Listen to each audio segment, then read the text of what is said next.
We had the tools, we had the talent. Hi everybody, we are pleased to have Magno Borgo, Hey. who has been nice enough to join us on Tool Time in Nuke. He's going to be going over a couple of his tools, most notably his DasGrainIndieHelper. We'll kind of go over the sort of history of the reason why this sort of plugin to Fabian's awesome plugin DasGrain has been invented. So I'll go ahead and introduce you, Magno. I've kind of brought forth a couple of links here for boundary visual effects. Okay. If you guys are interested, you can check out his DasGrainIndieHelper on Nukepedia, and I also have his IMDb and his website as well, and then we'll have questions at the end. So, Magno, if you'd like to introduce yourself, go right ahead. Hey, Matthew. Thanks for the invitation. So I have been working as compositor for like 15 years already, and always with my company, Boundary Visual Effects. We are like a small size boutique, and we are specialized in compositing, rotoscope, and matchmove services usually for other post-production houses. So we provide service for other VFX vendors usually. And we have been working remotely for about 15 years already. So this work from home thing is not a new thing for us. Also, this was like previous. This was your life before the plague, so to speak. Like yeah. We have been doing this like for a lot of time. So it's have been really nice, because everyone can work from home, and we have been lucky enough to land some big projects in the past and currently. So yeah, I guess. And you're located in still technically one of the hearts of visual effects community, which is Montreal, if I'm not mistaken. Yeah. Which is cool. Yeah, that's correct.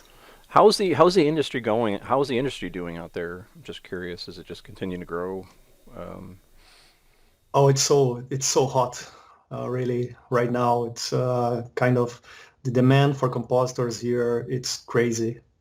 So I know a lot of people are coming from all around the world to work here. I think that still for some years it will be hot, as long as they keep the fiscal incentives, right? So, is it? I mean, are being in a post-COVID world here, are people returning to studios? Is it still a requirement if you want to work at these studios? You got to up and pick up the suitcase and make your way over to Montreal, or is there a certain percentage that are working remotely? You need to be physically here in Canada so they can use the incentives. So unfortunately, you cannot work from other countries for companies here, because they need to have a certain, quota of artists here to make use of these incentives.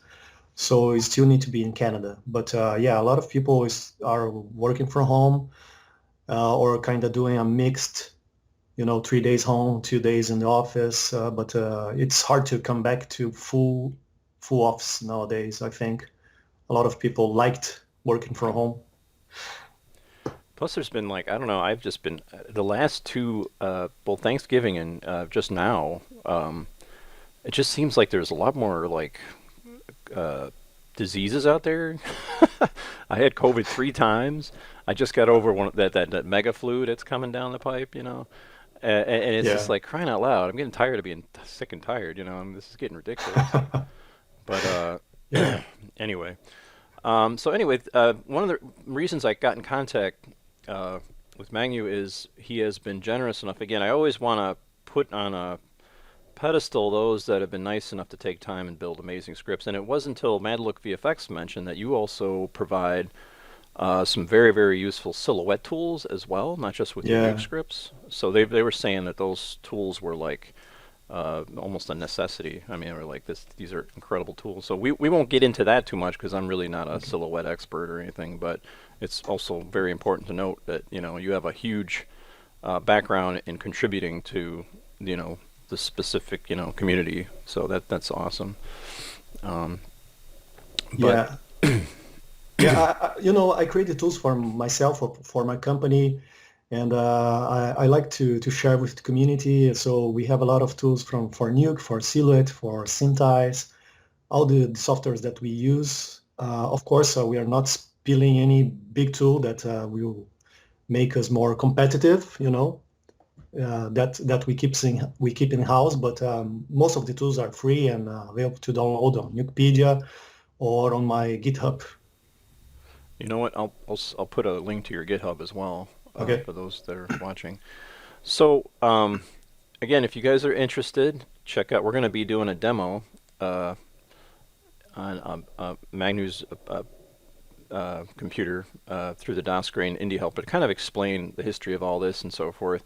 But also, like I said, take the time, visit his website. Just kind of also you can check out his IMDb as well. Sorry, I'm still kind of recovering from this sickness and rambling here. But if you don't mind, is it okay if we switch over to your computer right now? Okay. Yeah. All right, so we are back, and this is Magno's computer.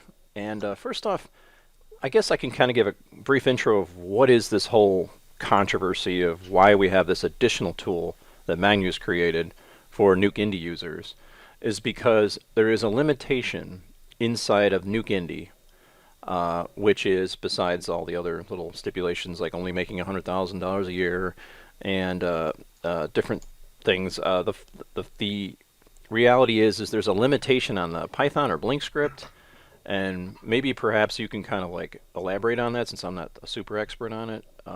Okay. Yeah. So I created this tool because I'm a certified Nuke trainer, and I don't have Nuke Indie, but a lot of my students use Nuke non-commercial, and the limitations are very similar. And I was teaching, degraining and using DasGrain, but they couldn't really use DasGrain because of the limitations, which are the same in Nuke commercial and the Nuke no commercial and the Nuke Indie. So I decided to investigate and see if there was something that we could do to solve this problem. And the limitation itself is that you can access, when running Python inside Nuke Indie or non-commercial, you can access only 10 nodes when running Python code. You can do anything you want, but the moment that you touch more than 10 nodes, the code will stop. So basically, that's the main limitation. And also, there's the Blink script limitation that it will simply not run in NukeIndie or Nuke no commercial. So these were the two major problems when trying to run DasGrain inside Nuke no commercial. So what I did, I started to study the code from the DasGrain, which it's all the code is there, right? You can see I loaded the node here. It's already given an error because of the Blink script that we have here inside. But if you start to edit, the nodes here, you can see all the code. So there's the button when you analyze, you can see all the code that's inside here. Or if you just copy and paste this on the, on the text editor, you can see this is all the Python code that runs all the functions that runs here on DasGrain. So I took a very deep look inside Fabian, great work, which I contact him and said, hey, I made a version of a DasGrainIndieHelper that will help people use this inside Nuke no commercial or NukeIndie. And do you want to implement this into DasGrain, or do you want me to keep this as a something aside that can run it by itself? And he said, no, let's keep it separate. Let's not change DasGrain. And then I got his bless, show him how it was working, and now it's on Nukepedia and also on GitHub. So you got Yoda's approval, huh? Yeah. I didn't want to build something without contacting him because it's not mine, it's his, right? I wanted to ask him what he wanted to do with it. because I'm happy to do it either way. That was very noble of you. No, I guess credits are due for him because it's amazing too. It probably changed all the way that we all do regraining in Nuke, because back in the day you had to use other nodes, and it was really a pain. I can count how many times I had to fix, freelancers' compositions because of bad grain. Yeah, obviously. When managing There's always the projects. overgraining or the transition from CG to, and it's like you Yeah, can't see it. It's like yeah, everybody kind of bugs me, like, oh my gosh, there's like 4 arrows on that thing. Oh my gosh. I'm like, listen, just do it already. Stop being lazy. And use it. yeah. You'll know why in the future, and so yeah, sorry. So let's do a quick demo then. It's basically you need the original DasGrain, okay? Even if with the error. So we just connect the usual inputs, the plate and the grain plate. Here I'm using the regular Nuke denoise. If you want to use need to denoise, even better, but it's not necessary. And then you load your DasGrainIndieHelper, which is this side node here, and you need to connect the DasGrain node here on this input so it knows which DasGrain you are referring to, and then you just do the step-by-step here. So basically what I did, I changed the code to go and do things slowly, not touching more than 10 nodes each time, but to overcome this limitation, because it was trying to do too much things at once. And now running step by step, you can do it. So basically it will check the inputs, then it enables the next step. It will change the Voronoi blink script here to to an input here that you can now link. You can connect here. It's a new input here. Let me push this. It's not external grain. Let me just, you have now a Voronoi map input where you can put like a pre-rendered Voronoi, because we can't have Voronoi without the blink script. Maybe someone needs to create a Voronoi, gizmo for us, but for now we need to use a Voronoi static map pre-render. And then you set up the DasGrain, whatever you want. It's you can use, I tested this with version 1.8, but it can run on any version, maybe even into future versions, because what we are really trying to do here, we are trying to get curves, right? The curves that will be generated by DasGrain. So it will interact with the node and change things for you. So now we check the frame list, which will create by the number of frames that you want. And it will save some info here so it can use on the next step. So I need to store this information somewhere. I store it inside the helper. And then multi-frame setup, sample the ranges. It will sample the ranges here. So this is technically doing everything that DasGrain is doing, but you're basically chopping these down to individual steps that are under 10 steps, basically. Yeah, exactly. So when you click Analyze, it's doing all that we are doing here all at once. And now we are doing step by step, broken into simple operations that will not overcome the 10 node limitation from Nuke. And the last step here, step 5, is sample grain, which is the last one.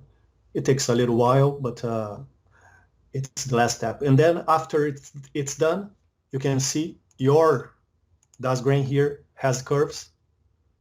And then you don't need this anymore. You can delete it, okay? It's just the objective here is to get the curves.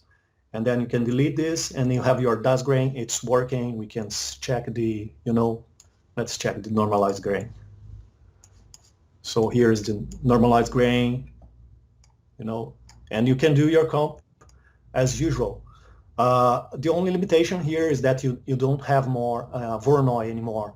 So if you want to use the the cell pattern that we had before, now we are using the Voronoi here. Let me see if it's correct. Yeah. And so you have a video on how to create a Voronoi from scratch for those of you, and I can post it at the bottom as far as like learning how to use Yeah, Voronoi to. it's linked on the GitHub page. If you go here to DasGrainIndie on my GitHub, it has the video here, and then on the end you can learn how to render a Voronoi map. But you need Nuke commercial to do that. You need someone else to do it for you, okay? But if you have NukeIndie only, you need to have someone else to render for you because you need Nuke commercial. And there's some tools here online, like online Voronoi generators that you can fake some Voronoi and use these maps. It works. It's very nice. You can generate, you know, a 4K map, and it will work. It's very nice. It's not ideal, but it's something that you can work with. So And then if they wanted to create an additional step that was in the original Voronoi in the DasGrain, which is the wavy lines for every little line there, they could go in with some sort of noise pattern and create a distortion if they're trying to, you know, get so, you know, picky as to create the turbulence along the edges of the Voronoi fractures. Oh yeah, that's gone already. Yeah, that's not probably won't work. You can, yeah, it's you are kind of locked into pre-rendered Voronoi. So if you render the Voronoi like I show in the video, it will have like all of this, but it's not animated. So the edge concealer here, these parameters are pre-rendered. So you need to render with the parameters that you usually do. Like if you like edge blend size 2, and then that will be baked into the Voronoi. Oh, so those will actually work when you have a Voronoi plugged in. Yeah, They yeah, will, okay. But yeah. you won't necessarily see them, No, correct? that's Gotcha. the limitation. Yeah, it's something that we cannot. Forgive me for like interrogating you, but I'm No, no, perfect. I was just trying to. I thought, wow, this is a great plugin, but I'll be quite honest with you. I just downloaded it. I've been using it successfully, but there was about 10% that I wasn't sure about, and that 10% is specifically the sort of the artificial grain portion of the workflow, which I'm sure you'll show in a minute here. So.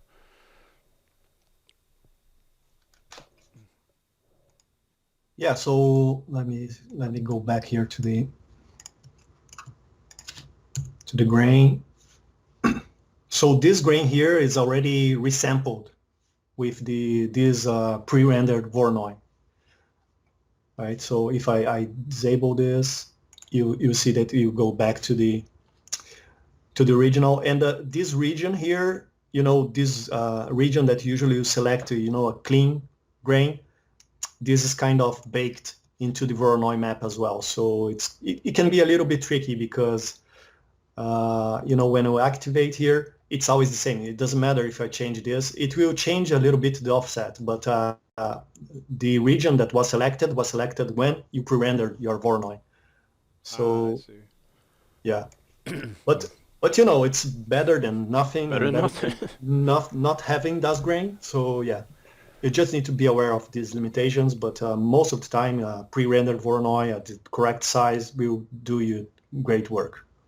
So, just to be so again, it's you would almost like I'm almost thinking like what would be the best, most optimal like Voronoi fracture pattern that would be just by default a good idea as far as the scale of the Voronoi itself. That you find that gives you good results. I know the bigger the Voronoi, the more, you know, the more you see a variation in texture because of the size of what's sampled. But is there any like sweet spot of a artificial Voronoi printout that anybody would make that would be like, hey, this is probably a good start, you know? Yeah, I guess, you know, when I'm working with DasGrain, usually my cell size here is between 20 and 40 for 2K plates. So that's my personal setting.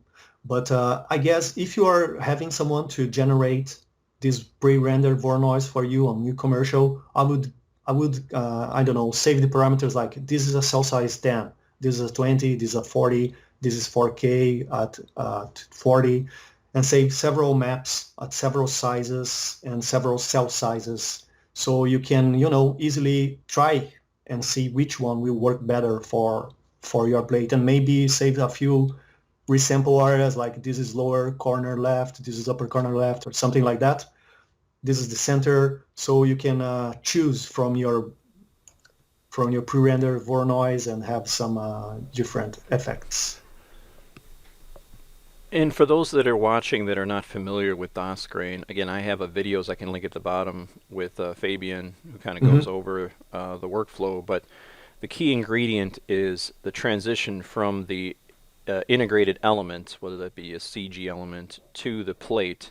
Yeah. And it's that sort of like transitionary area that usually either loses the grain and comes back to having grain as it leaves the transition area. But Fabian designed it in a way so that the signal or the math gets amplified in that area precisely, so there is no loss of grain in the transition between the CG element and the plate. So the only other question I had is, just to be clear, like if they want to use just a masked area, if you could demonstrate very quickly, like, okay, this area I'm using as a mask. I think I don't know if I was having a problem with that or something, but it's where you bring in a mask transition. Okay. So the mask will, if you want to use a mask, usually, let me just turn on the resampling here. Let's say we will activate this, and then you want to apply just on a certain area, because the rest you can keep the original grain, right? So you can keep. Yeah, clients will get upset even if the grain is played with in areas that are non-affected. In other words, non-CG areas or non-areas that have been treated in a compositing sense. So you have the replace mask, and this replace mask, you just need to enable it here and plug in your roto, and it will work straight away. So, probably this Voronoi here is not the ideal for this plate, because we can see it's a little bit too different, but it will work straight away. There will be no transition. You can see that the grain is, there's no fading here, there's no blurriness. It's perfect. Even if I blur with my mask here, it will still work.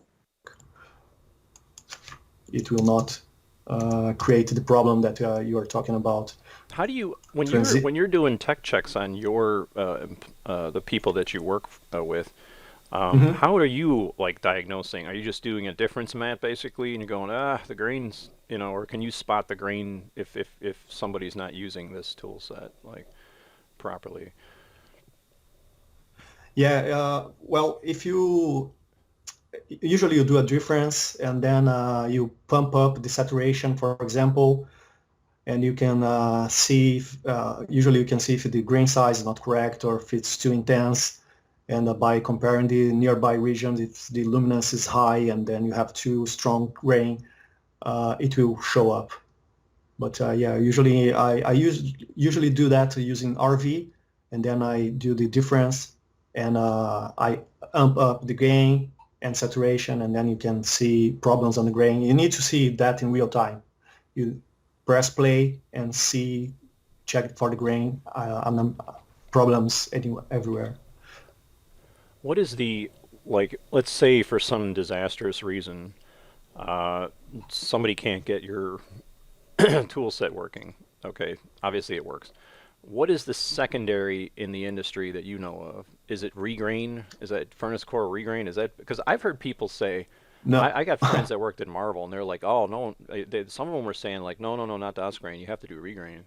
And I was, like, kind of shocked to hear that, No, I don't like furnace regrain because it's too slow. It's way too slow. Very slow, yeah. It's take forever to render, and then you render it, and it's not correct. You need to re-render again and check the settings. So I almost never use it. What I used to do on the back days, I like to use the one that's called Grain Master. It was my personal favorite, because it has a luminance curve that you can make it darker areas stronger and lighter areas of the image with less grain. So you can have the luminance manipulate the grain, And it kind of works like DasGrain, the idea is the same. You create a grain that samples.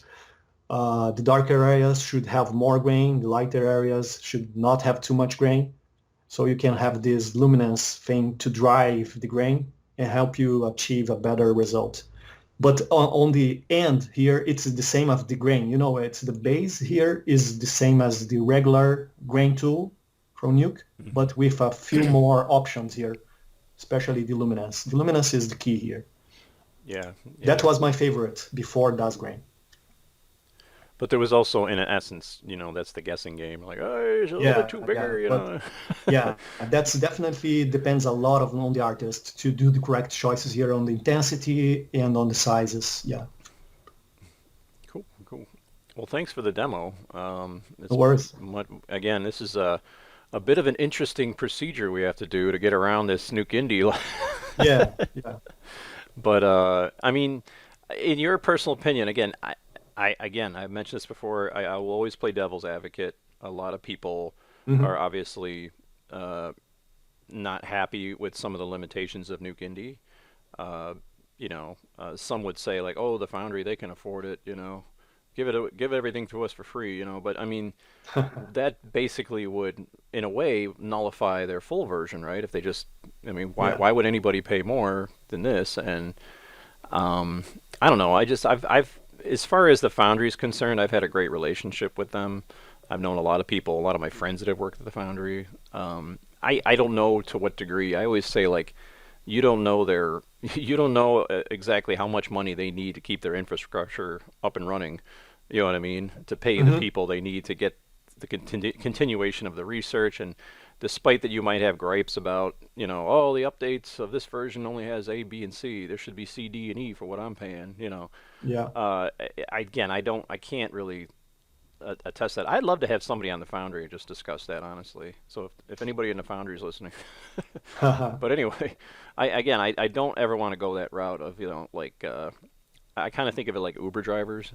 Uber drivers are like, they're rioting now because they're not getting paid enough, and it's just like, hey, you were created, the discount from the taxi driver was created, for a business model that would make the company profit. And now you're like, how come we're not getting paid as much taxi drivers? It's just like, you don't understand, So anyway, that's me rambling. Did you want to show, you mentioned another, I think there was 3 total, but if you just want to show, I think you mentioned one other. Another plugin that you have that people can download and check out. And you said it's like one of your favorites, if I'm not mistaken. Yeah, it's my favorite tool ever. Ever. Ever. If you start to use it, I guarantee you won't come back to using corner pins and other stuff.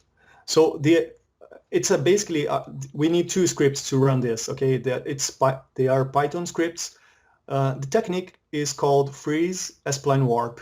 We have both here on GitHub, but to use this, you need a baked rotopaint shape.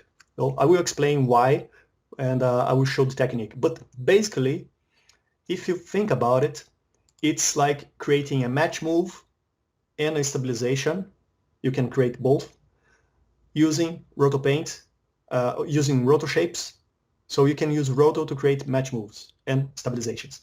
But the advantage is that unlikely corner pins where you have 4 points, you can have any number of points. You can create organic stabilizations, for example.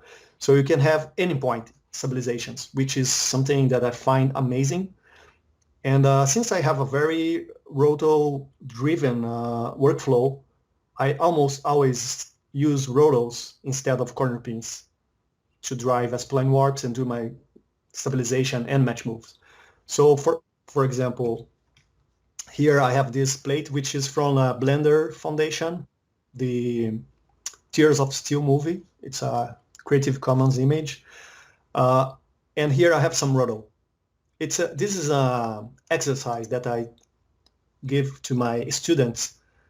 So they have to create something like what we call it here as a unibrow or something. You need to connect the face hair here, and it's a tricky shot because if you try to planar track it, it's not so stable, and there's some movement here. You can see there's some deformation here. And these shapes here were tracked independently with spline warps, planar trackers. So using these shapes here, you can see that each shape has its own layer here, and this layer has some tracking information inside it because it's coming from Mocha or Silhouette. So usually what we have to do, we need to bake these shapes. So these scripts run in two steps. First, you bake the shapes, and secondly, you run the script to create the freeze spline warp. That's the name that I call it back in the day. This is a technique that we used to do in Shake. And when we transitioned to Nuke, I adapted it to Nuke. Oh, wow. So yeah, I'm that old. The Shake compers are the veterans, man. Yeah. So I have a shortcut here to do everything at once. But if you install the scripts, I have a new version on my GitHub that will run everything at once. So I press F8, and it will ask for the frame range that you want to run the script. Sometimes you don't want to run for the full range of the shot. And you have the option to break the script, to break the rotors into pinpoints. You know, the spline warp pinpoints, which each point is independent, or you can use the shapes. I will run here using the shapes. The first step is to bake the shapes. So you can see here, the shapes are baked. There's no more layers. All the information is baked. They have keyframes on every frame. And then you choose the reference frame, which is the freeze frame. So like when you do a match move, you want to use the first frame as a reference frame or the last frame as a reference frame. You can choose here. So I will choose the first frame, 1034. And you can choose the side of the curves, but it really doesn't matter too much on the spline warp. And it will create a freeze expression frame hold for you. And you can also create a stabilized setup. So what it will do, it will create a combo of nodes here. Let me run again because it's being created on top of, oh, did it crash? Yeah, no worries. So let's run it again. So I will run the script again here. I will just click stabilize here. So you can see it will create two set of nodes here. So the first set is the match move. And the second set, if you enable it, it's the stabilization. So let's take a look at the stabilization, for example. So let's go to the first frame. So this is the stabilized version. So if you focus just on here, on this region, you will see that everything is stabilized around the shapes. So even if we're talking about a stabilization that's occurring in a multi-planar reality? Is that what it's stabilizing each of these points on these curves. So here I have a bunch of points, and the stabilization is happening on these points. Okay, so you can easily come here and paint now. I will give you another example. It's pretty nice. This one with this roto. Let me just connect to the plate here. It's the same plate, but I tracked, these shapes here. Let me. I think this one. Yeah, this one's better. So if we look on the original plate, I tracked these 4 markers here on the hand, which are obviously moving, independently and doing their own thing. Like, the finger, the thumb is moving differently from the rest of the hand. So it's non-planar is what you're trying to say. Yeah, exactly. So you can use any number of points to stabilize. And then after I run the script, I have the stabilization already. That's pretty nice. Right? Made here, and you can see around points here that it will stabilize these 4 points. So you can do 4 points, you can do 1 point, you can do 2 points, you can do 10 points, you can do 20 points, you can do, around the edges of the face, or you can do anything that you want. As long as your roto is consistent, it doesn't matter if you use trackers or planar tracking or match moving to generate the curves. So in a way, it's It's almost like, am I kind of getting this correct? It's like using power mesh in a way, but Yeah, less amount you of could say work that because it's required a in the sense that it's deformation. Yeah, multi-planar in a way, and it's just yeah, flattening it out for you to go in and paint away, basically. yeah. Okay. So yeah, so the first node will stabilize, and you can choose here on the node the freeze frame because I'm using the 1034 as a reference, but I can change this anytime. Let's say I want to use the 1106, the last frame. I can stabilize by that reference frame, right? Because the script allows you to do that. And now it's stabilized around that frame. You can see it's, then you do your paint. And then if you want, you can match move it back to the original position. So let's check here. This is the original. Oh, I didn't change here. I changed the freeze frame from the first, but not on the last one. The last one. Yeah, because it's Very so important. you need to keep the both on the same reference frames. So that's it. Gotcha. So this is the original, and this is the return to the same position. So you can see there's some deformation on the edges, but on the region that you stabilize, they are on the exact same position. And obviously, you need to roto this and put back on top of the original plate because otherwise it won't work. You need to isolate usually the region that you stabilize, but you don't mind the rest of the plate because it doesn't matter. But the region that you stabilize, you usually put back on the exact same position. It's a pretty flawless stabilization match move procedure. And the second pair of nodes that was created is just match move part of it. And usually we have the frame hold here because you can freeze a frame and then use it to animate on top of the original plate. And usually you can, for example, you can use the same roto that you did to animate on top. So it's pretty nice because you animate a freeze frame on top of the original plate. So usually we put a shuffle copy and use the same roto, and it's the frozen. It's kind of you create a patch and animate it on top of the original plate. Can you do me a favor? Just Yeah. because, can you zoom in a little bit on the nose? Thanks. I'm just trying to. Ah, okay. I'll try to zoom in a little bit later. I was just trying to see the It's amount kind of of, screen capture. Just trying to get some resolution in that area, just so people can see it. Yeah. Okay. Cool. So there's a shuffle, pre-malt, and then okay. Gotcha. yeah. Let me see here. What? So we promote and put on top of it. There's something wrong with my. Okay. It's not connected. Yeah. So basically that's you choose a frame to paint, you paint the markers, and then you just animate it on top of it. But it's, it's a static frame. And then if there's too much, too much change from one frame to from the beginning to the end, you can create copies of this, and you can like transition frames, you can use frame 1034, and then you use, I don't know, frame 1060.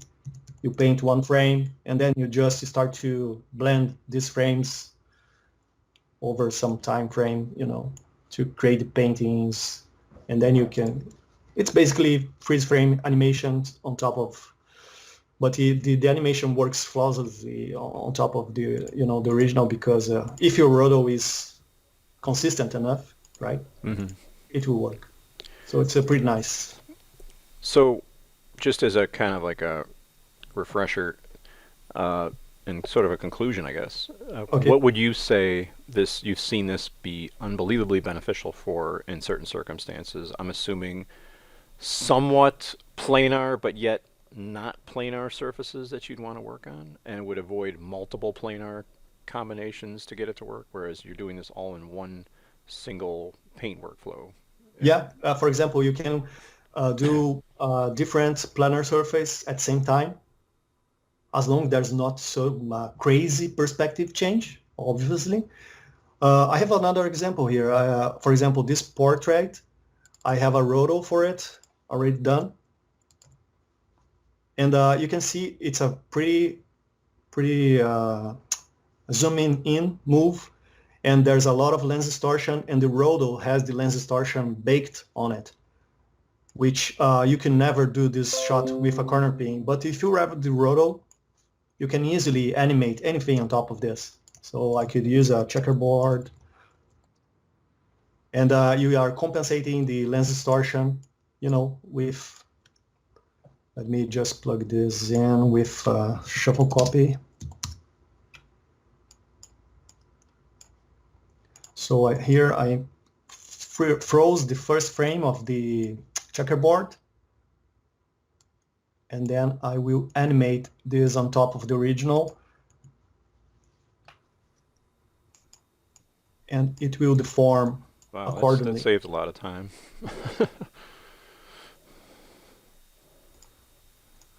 So it's sometimes this shot here is almost impossible to do planar tracking here because there's so much reflection and stuff. But I did a match move from it. Yeah, but the match move is not perfect because sometimes you get some shaking. Match moves always need to be very accurate to use. So with this technique, you can use the match move to generate a corner pin, for example, and then you do the roto and you fix the corner pins on the roto. You can refine your corner pins that are problematic with roto. And then with this roto, you create your spline warp and you do your animation. So I find that this process of refining corner pins or planar trackers, let's say it, are more easier to do using roto than the corner pins itself, because you can do it more consistently. And then you use the spline warp to do the animation, and you have this flexibility. You can see this shape here has 3 points on each corner and 1 point on the middle to compensate for the distortion. And it works pretty well. So it's super flexible technique. And then you can use this to stabilization as well. So you just choose your reference frame that's appropriate, and you can see it's stabilized. So when it's outside screen, you get the pixel stretching. That's normal, but it's pretty. Does this good. do these work in Nuke Indie? Yeah, that works. Oh, yeah. Awesome. Because it just creates one node, so there's no limitation. As long as you don't touch more than 10 nodes, you're okay. 10 nodes, that's it. No. Yeah, that's it. So if you are coding Python for NukeIndie or no commercial, you just need to be very, precise and surgical and not touch too many nodes. Make a program with 10 lines. And then you are good. Yeah. Okay. Well, thanks so much for that demo, man. If you don't mind, could we transition over to questions? Really Sure.